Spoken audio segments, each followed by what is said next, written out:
Bonjour à tous. Aujourd'hui, je voudrais vous parler de la mise en examen d'Agnès Buzyn. Parce que cette mise en examen ouvre plusieurs dossiers, plusieurs questions, et notamment des questions très importantes, quasi fondamentales dans, on va dire, le malaise global et la perte de confiance que traverse notre pays. La perte de confiance de nous, citoyens, envers nos dirigeants au sens large. Nos politiciens, bien sûr, nos représentants, nos institutions, enfin, je pense que c'est la totale. On voit l'état du pays, on comprend que le problème est très profond et dépasse même, je dirais, Macron, la Macronie ou Hollande, ça dépasse tout ça. C'est une accumulation. Comme je le disais en 2017, nous arrivons au bout d'un système. Alors cette mise en examen, peut-être qu'elle n'est que symbolique. Moi, je suis de nature naïf, vous me connaissez sur les réseaux, et optimiste. Et je me dis que, pour moi, c'est un déclic. Mais j'y reviendrai plus tard sur le déclic. Imaginons qu'elle soit que symbolique.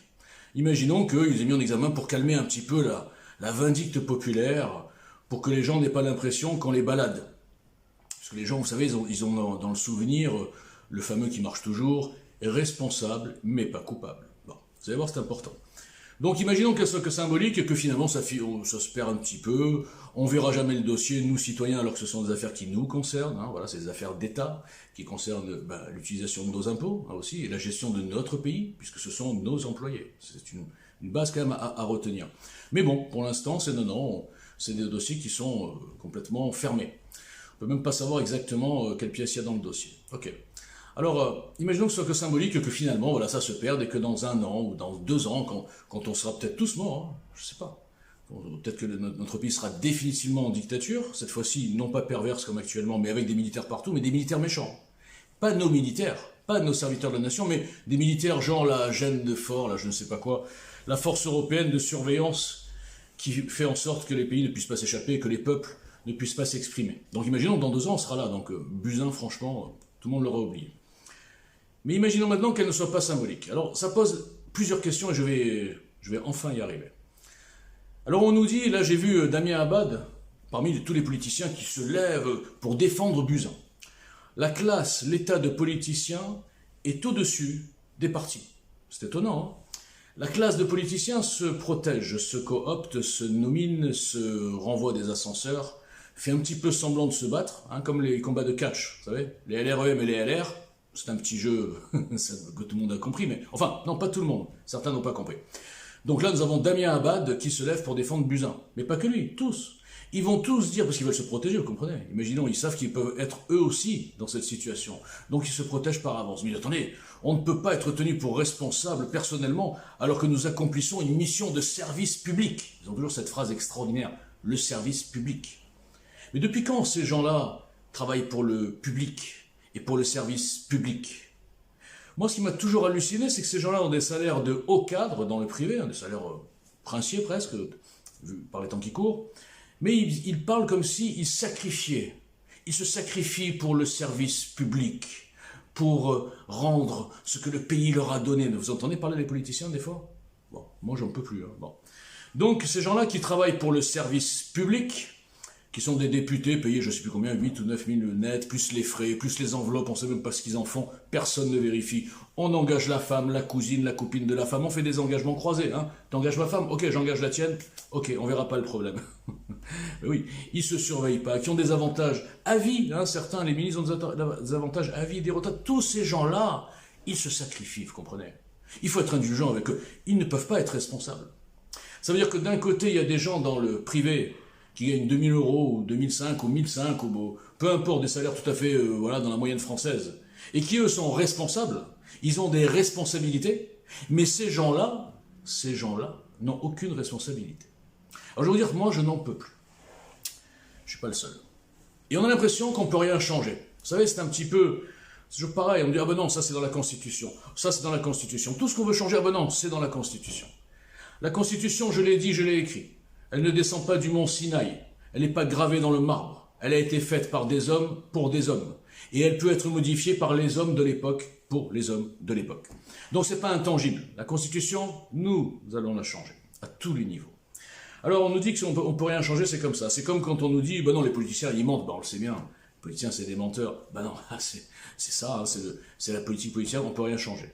Bon, alors là je ne parlerai pas aujourd'hui, mais Bien sûr qu'on peut changer et on va le faire, ça s'appelle le mandat impératif. Ça rend interdit les promesses de campagne. Ça paraît simple comme ça, et pourtant, ben, ça l'est. Donc, revenons sur Buzyn. Donc, je ne connais pas sa défense, je ne connais pas le dossier comme personne d'ailleurs, voilà, on ne sait pas. Néanmoins, je vais vous dire une chose. Il est absolument impossible, quels que soient les chefs d'accusation, que Buzyn ait pris des décisions qui seraient, imaginons, mensongères, ou dangereuses, ou non expliquées par des explications logiques, sans que le gouvernement, le Premier ministre et le Président en soient informés. Alors il est impossible, incohérent, de prendre une ministre et de la mettre au pilori sans parler de son employeur. Et j'emploie le mot employeur à dessein. Dans le monde normal, un employé, bon bien sûr, s'il fait des erreurs graves, son employeur le vire et l'attaque en justice, même si imaginons qu'il est volé dans la caisse, je prends des exemples. Il le vire déjà et il l'attaque en justice. Et si maintenant on arrête ce salarié 1 an plus tard, on dit « Ah, monsieur, on a trouvé des fautes, etc. » et que l'employeur ne l'avait pas viré ni ne l'avait pas attaqué en justice, je suis désolé de vous le dire, l'employeur est co-responsable. Ça n'est pas du droit tel qu'il est conçu actuellement. Je vous parle là du droit tel qu'il sera, avec la philosophie de la justice du CNL, de JL et maintenant du CNL. Parce que l'irresponsabilité, on n'en peut plus.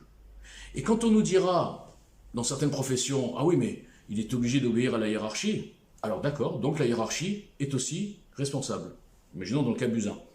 Mais on nous dit aussi, il est obligé d'obéir à la hiérarchie, et là c'est dans des parents que les policiers et les gendarmes. Et pourquoi? Il y a un article 434-5, enfin R434-5, Code de déontologie de la police nationale et de la gendarmerie, qui dit qu'on peut désobéir à un ordre manifestement illégal. Regardez la perversité, parce que manifestement, ce n'est pas un terme juridique, c'est un terme subjectif. Alors, quel est le gendarme ou le policier qui est assez spécialiste, on va dire, juridique, pour être sûr de lui, ne pas obéir à un ordre en se disant « il est illégal ». Déjà, il faut être costaud. C'est pour ça que j'en veux pas beaucoup aux gens qui obéissent, qui continuent à obéir, parce que c'est pas facile. J'aime bien, moi, les gens qui disent « ouais, il devrait pas obéir à ça ». D'accord, mais toi, vas-y, dans ta vie, tu as ton salaire et tout, tu vas faire quoi, là? T'obéis pas, tu te fais virer, qu'est-ce que tu vas faire? Tu vas attaquer à la cour, machin de justice? Ils sont tous vendus. Tu vas te faire déchirer, tu auras perdu ton salaire, tu seras un héros, mais personne ne le saura. Donc qui c'est qui le ferait? À part les conseilleurs, qui ne sont pas les payeurs. Donc, manifestement illégal, c'est très délicat. Mais pire encore, il y a écrit dans l'article que si jamais la personne attaquée, en disant que c'est illégal, et que finalement c'était légal, elle risquait elle-même d'être attaquée. Enfin, de payer des choses, d'être condamnée. Je ne sais pas si c'est un article qui est pervers. On dit, oui, non, attendez, vous pouvez désobéir, regardez. Mais sauf que dans la pratique, personne ne peut faire ça. Personne. Il faut un mouvement global, il ne faut pas une personne, il ne faut pas 10, il faut 1000 qui disent stop. À l'époque, stop les LBD 40 dans la gueule des gilets jaunes. Stop de traiter les gens normaux qui manifestent comme des délinquants et d'obéir aux ordres de retrait face aux vrais racailles. Stop. C'est pas illégal, c'est d'un côté amoral et de l'autre côté délirant. Alors c'est sûr que c'est pas illégal, c'est très fin. Donc dans le volet justice de JL et du CNL, ça va être quasiment le même, à peu de choses près, ben évidemment il y aura la responsabilité. Et oui. C'est-à-dire que la justice sera d'une part, enfin, rendue au nom du peuple français. Vous savez que c'est écrit en bas de tout ou en haut, je ne sais plus, de toutes les décisions de justice. Mais en fait, non, c'est pas rendu au nom du peuple français. Il y a, je pense, 80% des décisions de justice, tout domaine confondu. Si vous les mettez dans un café du commerce, j'aime bien le café du commerce, c'est un de mes slogans, vous allez voir qu'il y a peut-être 30% qui vont être d'accord. Et le reste, ils vont dire, mais c'est pas assez sévère, c'est injuste, et les droits des victimes, etc. Donc non, ça fait longtemps que la justice a dérivé vers une idéologie qui n'a rien à voir avec la majorité du peuple français. Donc, qu'est-ce que nous allons faire, non? Eh bien, on va reconnecter le peuple avec les juges. Le peuple, la volonté du peuple avec les juges. Et pour une fois, le clientélisme, c'est-à-dire de faire en sorte d'être élu par le peuple, va être positif. Parce que pour une fois, les juges vont se forcer à être dans la lignée du peuple. Le peuple n'est pas quelque chose de malsain, n'est pas quelque chose d'idiot, d'abruti, il ne faut pas écouter le peuple, ils ne savent pas, nous savons. Non. Regardez où on en est, à force de ne pas écouter le peuple. À tous les niveaux, je répète. Le peuple n'a plus confiance en rien. Il a bien raison, puisque je fais partie du peuple. Donc, pour finir, cette histoire de Buzyn, c'est très clair. Soit il y a des malversations, il y a ce qu'on veut. Et à ce moment-là, l'employeur, le gouvernement, l'État, Manuel Macron, est co-responsable. Et là, c'est comme, comment dire, on va tirer le fil. Si la justice fait son travail, si elle condamne ou si les dossiers à charge deviennent importants sur Buzyn, forcément qu'il touchera aussi, bien évidemment, Véran, bien évidemment Castex. Véran, vous savez qu'il, je crois de mémoire, qu'il n'a pas signé lui-même la loi d'urgence, enfin, le décret qui déclenchait la date de la loi d'urgence. Vous savez pourquoi il ne l'a pas signé tout seul? Pourquoi il a exigé que tout le monde le signe? Ou ils l'ont pas signé, je ne sais pas. C'est qu'il fallait un rapport circonstanciel, un rapport technique. Et dans la décision, allez voir le texte de loi, c'est de la folie, il dit oui, le rapport sera fourni. Alors que dans la Constitution, il faut que le rapport soit là pour décider de la loi et du démarrage de la loi d'urgence, l'état d'urgence, enfin de l'état d'urgence. C'est-à-dire que même là, même dans les petits détails, ils contournent, ils font ce qu'ils veulent avec les lois parce qu'ils ont toutes les manettes. Et en face, nous avons des députés qui ont des costumes comme ça, des cravates et qui marchent comme ça, et qui nous parlent comme des idiots parce qu'eux sont très, comment dire, c'est des députés quand même.